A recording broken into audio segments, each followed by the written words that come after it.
Hello! So, ayun na nga, I'm doing some home renovation or bedroom renovation kasi sobrang tagal na nung ganito kong background and ewan ko, parang hindi ako nagiging productive. Feeling ko yung background ko ay mas nagiging productive ako kapag maayos or maano-ano. So, ayan, ito, nag-aayos ako nito. Ginawa namin ay wood panel.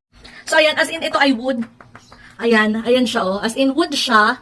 Ayan, buo siya. Hindi siya yung parang hindi siya yung parang yung katulad ng iba na parang PVC. So, ewan ko kung meron pa ako or kayo maaabutan na yung as in wood na ganito dyan sa TikTok kasi sobrang onti na lang nung stock nung umorder ako. So, kung in case na wala na talaga nitong wood, ang ililink ko dyan is yung PVC kasi okay naman yung reviews nga. Pero ayun na nga, sobrang ganda niya kasi tapos basta may balak pa akong gawin dyan habang nagre-renovate, mag-video na lang ako. Tapos ililink ko dyan sa yellow basket yung mga gagamitin ko. So, ito ang pinandikit ko lang dito ay No More Nails Glue.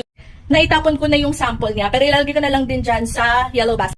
So, ayan, basta may gagawin pa ako dyan. Ayan, ito, onti na lang, kinapos ako nung no nails glue, so, bibili pa ako.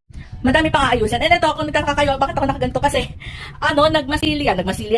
nagtanggal ako niya, nagliha ako, kaya ayan, tingnan nyo, ang dami-daming ganto, ganyan. So, ayan, ang dumi-dumi ko pa. Basta ilili ko na lang lahat sa yellow basket, i-check out nyo na kung gusto nyo din ng ganitong klase ng background ninyo.